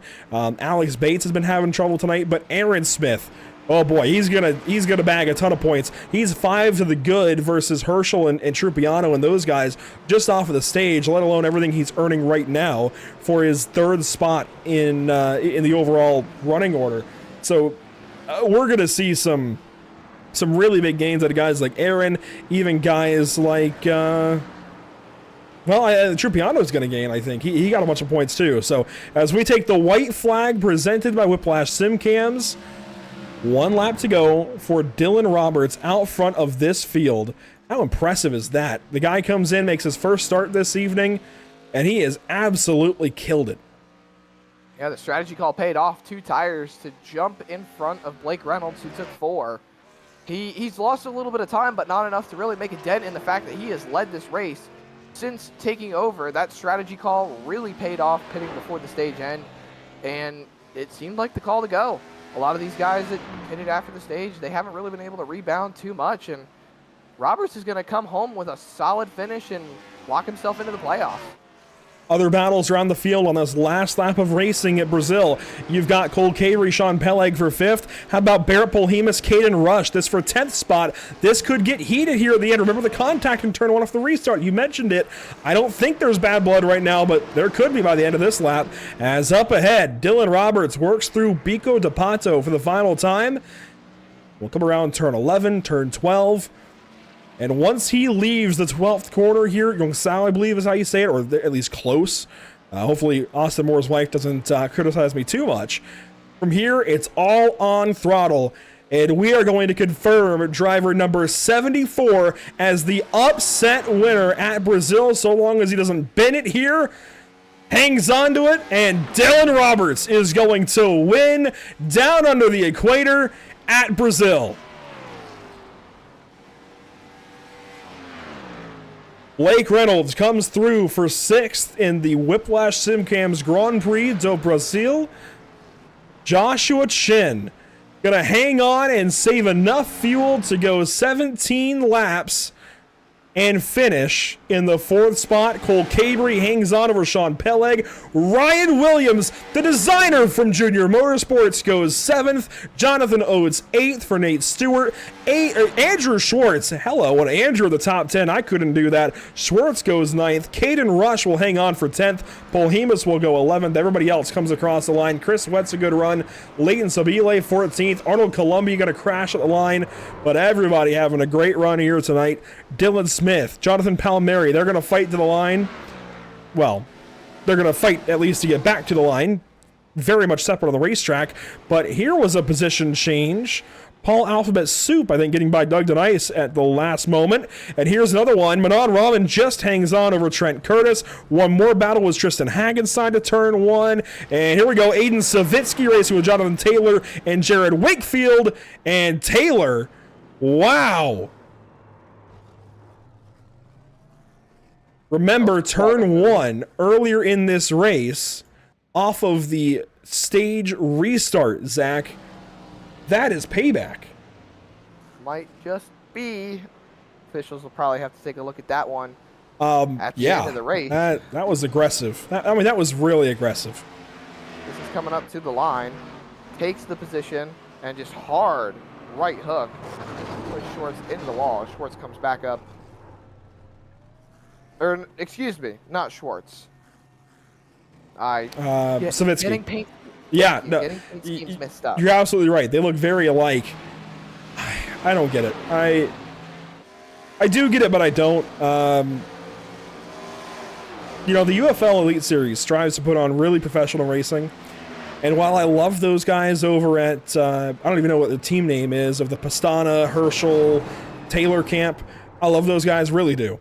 But that is a stain on a really good race. I know we got into you and it really affected your race, but to do this at the checkers, the poor guy was just trying to race like anybody else. It's so much less egregious than the incident we saw the restart after. I mean, we'll let opinions be what opinions be, I suppose, out in the chat, but I don't like that one bit. It's just silly. Well, a bit of a sour note to the end of the race. Not even so much a sour note, because we do have a big-time celebration here out of Dylan Roberts winning this race in Brazil, and hopefully he does some more burnouts here for us, but a big-time win for the number 74 car. I don't even know where this guy came from.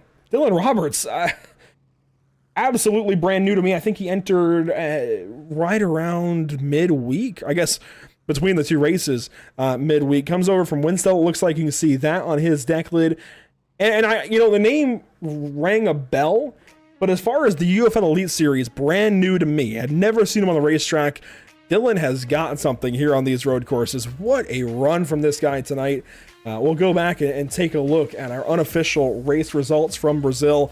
Really solid effort out of this 74 car this evening. Here's a full look at things as Roberts takes the win. You see, he's brand new, doesn't even have a number graphic in our results here. Blake Reynolds, though, second spot. Aaron Smith, third. Huge nights for everybody in this top 10. Joshua Chin, Cole Cabry, Sean Peleg, Ryan Williams, Jonathan Oates, Andrew Schwartz, and Caden Rush. And you know what? Zach, count the sub-drivers in this top 10. Cole Cabry, Ryan Williams, Jonathan Oates, Caden Rush. 4 out of the top 10. And if you wanted to say Dylan Roberts has a ringer since he's new to the series, isn't running really for points for the championship, you got 5 drivers in the top 10 that aren't really in the hunt at all for the playoffs.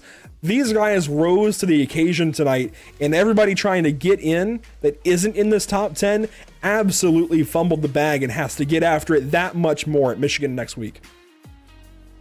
Definitely, these guys are going to have a lot of things that they're going to need to be looking at going into Michigan next week. Bearball Hemus coming home in the 11th position after a race he's probably wanting to forget right now. Andy Trippiano, Chris Wetz, Leighton Sabile, Arnold Columbia, Matt Wishart, Dylan Smith, Jonathan Palmieri, Paul Alphabet Soup, as you refer to him, and Doug Denice, 11th through 20th tonight.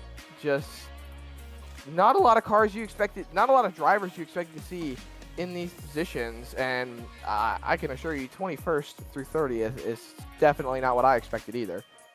Not at all. Gabe Herschel back there in 21st. Manon Rahman filling in for Corey Hahn. You know what? I think he kept the car pretty clean. I know we had some trouble this evening, but Manon, good job. Finishing 22nd tonight. Trent Curtis in his first start goes 23rd. Bear Collette in his first start goes 24th. Respectable nights for sure at the office, given the troubles that the midfield in general had. Tristan Hagenstein quietly there in 25th. Alex Bates, same story there, 26th. Keith Sherman hangs on in the top 30, but then you get guys who definitely had some troubles. Jonathan Taylor, Aiden Savitsky, and in that mess at the checkers, Jared Wakefield, of course, got slammed into the wall. It might be Bear's third start in UFL as a whole, but his first start this season. As Wakefield goes 30th in the top 30. Austin Moore, everybody else here at the back end. I hate that for Justin Malillo. I don't even know what happened to Justin at the end, but the fact that he's 32nd in the rundown when he needed to have a good night, was 10th coming into the points. That is, man, that sucks. Yeah, I just hate it for Justin Malillo. Austin Moore comes home 31st. Malillo right behind him as the first car 1 lap down. And then Jason Alexander, after getting involved in quite a few incidents, ends up 10 laps down in the 33rd position. Anthony Rotolo is that Glock.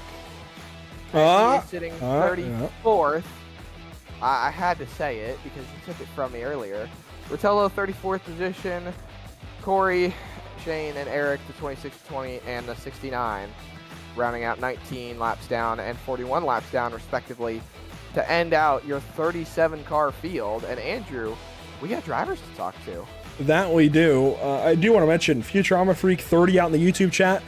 Bear Collette, he and I could get along. Futurama fan, yeah, I could talk to him for sure. Let's bring in, though, our top 3 when it's all said and done. Dylan Roberts headed to victory lane this evening at Interlagos, winning the Whiplash Simcams Grand Prix do Brasil.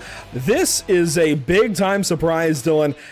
Oh, clearly, you had speed, but upsetting everybody in one of the most important races of the season, that's got to be pretty darn satisfying for you.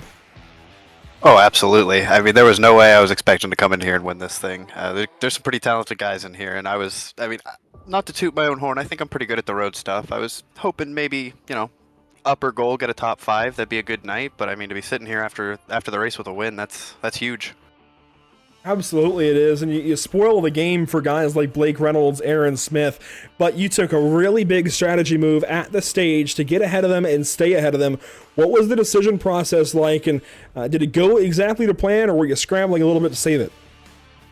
Yeah, that's kind of the good thing that I had here strategy-wise, not being a full-time driver, is that I don't have to worry about the stage points at all. So I can just, pit there early, get the tires, make sure I have the track position for the following restart. Those guys like Blake, they need the points. It's pretty late here in the season, so they're staying out just to get that bump in the points. I can jump them by doing that. So the whole time in my head, it was just, get to my number, pit right before the stage break, save those tires as much as I can, and hope it plays out at the end. And, we got lucky. Well, congratulations to you. You not only led that entire second stage, 21 laps, though. That is the most laps of anybody here, despite the amazing performances from guys behind you. That's got to feel good. Your first start here in the series, everything going well for Car 74. Do we see you at Michigan and the rest of the series? I'm thinking I'm going to make some spot starts. Hopefully we'll be there at Michigan. I'll be here as work permits. That's kind of been why I haven't been here until now. I did that one-off there at Pocono for Alex Bates, running in his car there, subbing for him. He got me into where the name is from. The series. Yes, he painted me up a car. I had such a good time that night, and I've just been busy since, so we're here, and we're going to hopefully get a few more trophies. I could have sworn I'd seen your name somewhere, but I knew the 74 at least was new. So we'll say your first start for yourself, and you go to victory lane tonight. Congratulations, Dylan. Hopefully we're talking to you more this season. Yeah, thank you so much. Hopefully I'll be up here one or two more times at least. Absolutely. Dylan Roberts to victory lane in Brazil, Zach, and that is a huge, huge day for him. And it's interesting, just some numerology at the end of it. You had car 74, 70, and 66 in sequence of fours, split apart in the top three. They were destined for it, apparently, as Dylan Roberts does some drifts there through the mid portion of the lap when it's all said and done. But Blake Reynolds, second place tonight, has got to feel like a bit of a slap in the face. Here's driver 66. Yeah, Blake Reynolds was obviously one of the fastest cars on the racetrack there at the end, and the strategy didn't exactly work out the best in your favor, Blake, especially with some of those cautions through the remaining laps of the race. But just tell us how everything went for you and how you're able to hang on to that position and finish second. Yeah, it was a great race for us. Niger Circus Chevrolet. I wanted max points. I hoped if I just won the stage and then enough people didn't pull the alternate strat that I could be far enough ahead and just get on some tires and make my way up. But yeah, Dylan was in third, I think, the entire first stage. So I think he had it in the bag, honestly, because everyone had to do one stop pretty much after the stage caution. So that's how it went. But I'm not all too mad. I had a really good performance driving all the way through the field, and I feel like I timed my pit stop correctly in the second stage and come second with the gap I had. I'm not all too mad.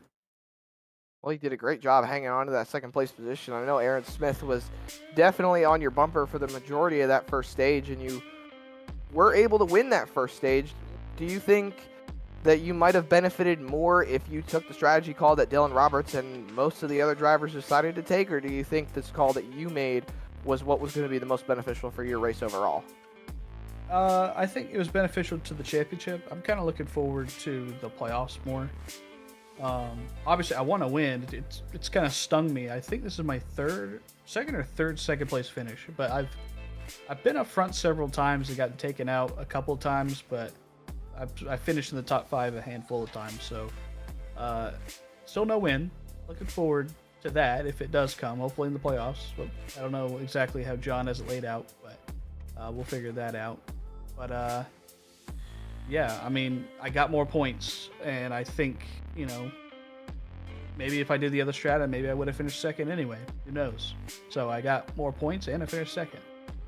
Well, you did an outstanding job tonight, and one thing that stood out to me a little bit was that Dylan took 2 tires on the last stop.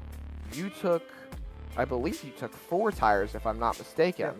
Yeah, I did. Do you think the 2 tires was overall a lot more beneficial, or do you think you were a lot better off with the 4 tires?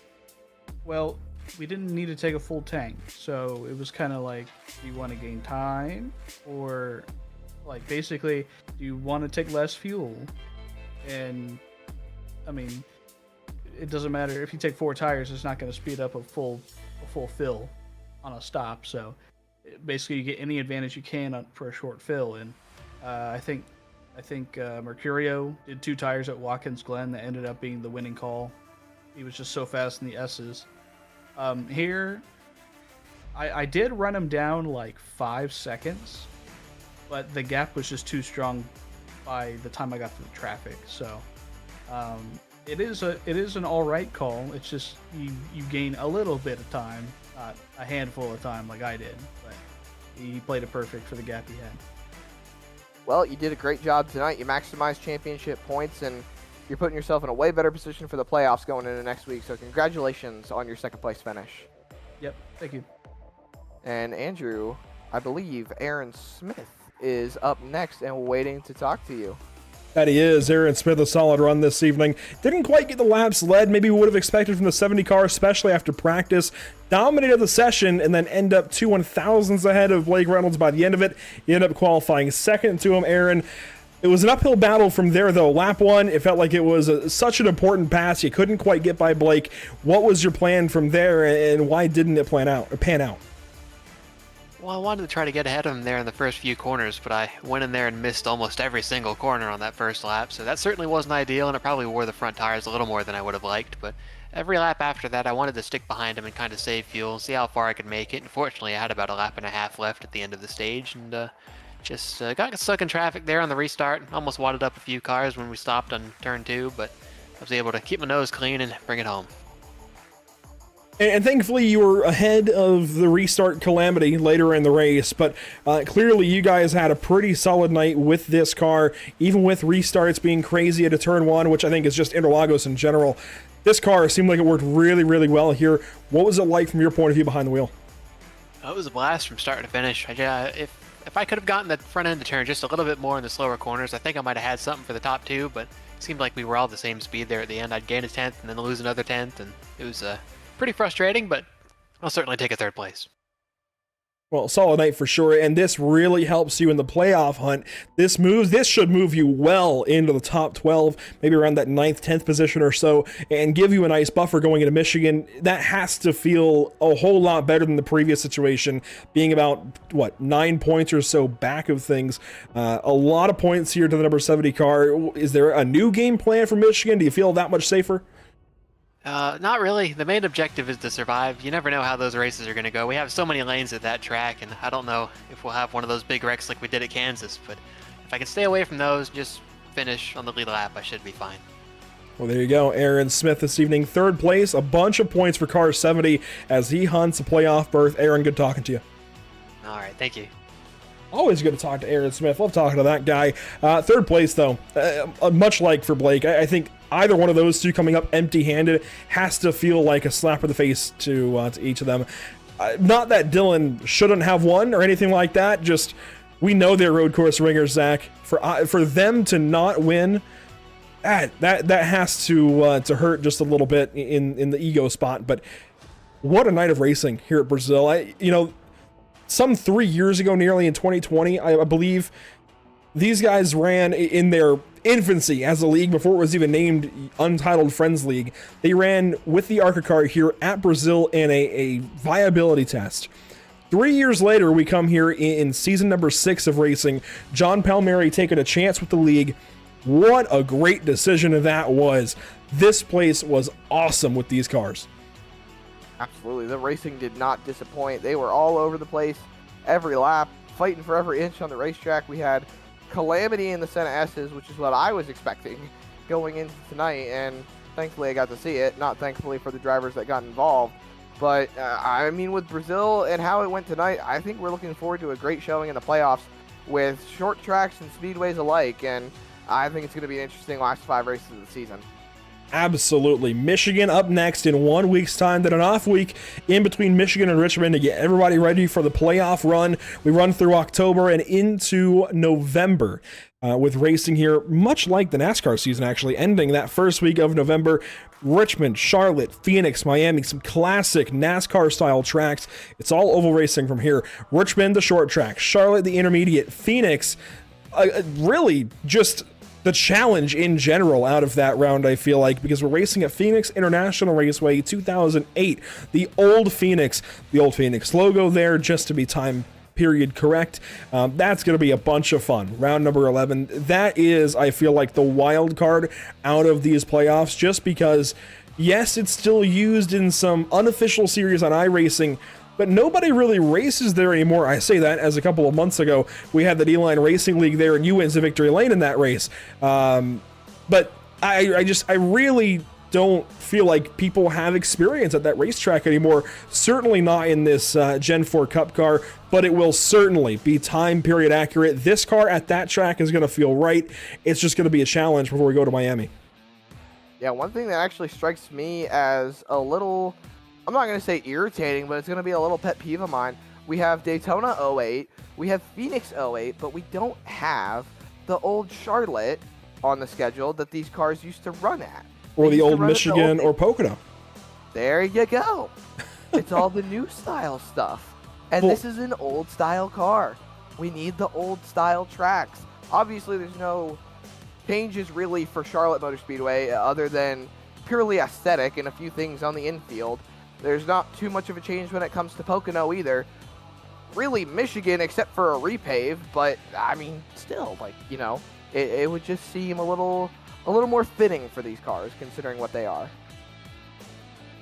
I hear your grievance, and I raise you the fact that the racetracks that iRacing has updated look fantastic.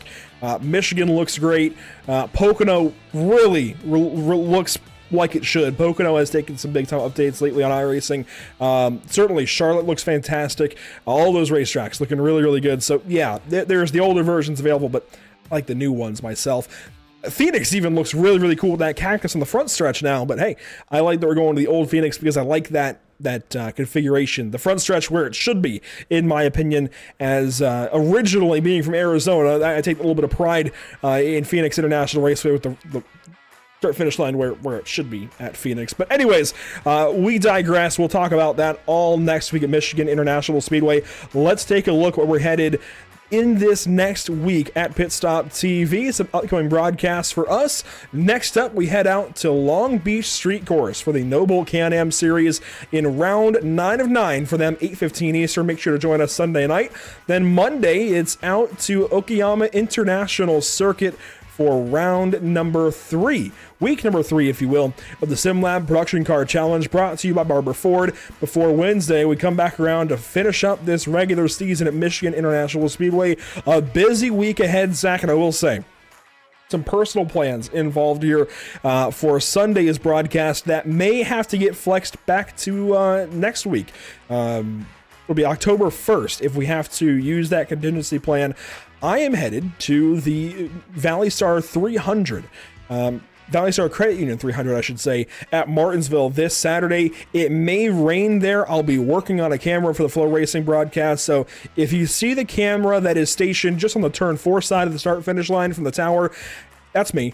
Point being, if we rain out on Saturday, that Sunday broadcast may have to get punted back to the week later, which would give us a double feature in the same day, late models at Long Beach and the Shake and Bake Racing Butt Kicker Cup Series from Talladega later that night. That's going to be one busy day for us, Zach, but a lot of cool races ahead on all of our social media channels down below. Absolutely. Facebook, Instagram, and Twitter. Great places to find us on Pit Stop TV. The only platform at the moment that we are not streaming live to is Twitch due to their terms and regulations that they have just released recently, but hopefully we'll be back there soon enough. Obviously, the main place to catch us, youtube.com, Pit Stop TV's main area to bring in all these great viewers, and one of the newest platforms, Kick. It's somewhat like Twitch, but a little bit different. Pit Stop TV is also on there as well, but I will follow up briefly. Make sure if you are in the Virginia area, go check out the Valley Star Credit Union 300 at Martinsville Speedway, one of the premier late model stock car races in the country, and one of the 3 races in the Virginia Triple Crown. And Andrew, not only does he do a great job being a producer here at Pit Stop TV and our lead commentator, he is great on the camera there. There was a fight there last year that is all over the NASCAR Roots social media. They actually are reusing it recently. I was going to point that out to you. They're reusing all that camera footage for hyping up the Valley Star Credit Union 300, and his camera work is all over social media, so make sure you go check that out. Yeah, I'm not quite famous what the clip is. Andrew Grady throwing some punches, some haymakers through the window net there. I forget who it was even at. Grady became famous for the punches. of course, a member of the Cars Tour. But that all said, a big shout out this evening to Whiplash Media Simcams, ATVO, CC's Business. This has been the Whiplash Simcams Grand Prix do Brasil. Thank you so much for tuning in here at Pit Stop TV. We're going to wrap this thing up and send you all on your way. Hopefully you join us again Sunday evening, unless that broadcast gets pushed back to the week after. Make sure to join us again here at Pit Stop TV very, very soon. Regardless, we've got a lot of great racing coming up. Thank you so much to all of you watching. Zach, thanks for being here this evening. We'll see you back on the track soon enough, but a couple races still with us in the booth. And everybody, just have a great night. We'll see you next time. A big thank you to those partners down at the bottom of the screen in audio: ATVO, Whiplash Simcams, OBS, and iRacing.com. Once again, we'll see you Sunday unless that broadcast gets punted. Pay attention to Pit Stop TV social media just in case, but we hope to see you again very, very soon.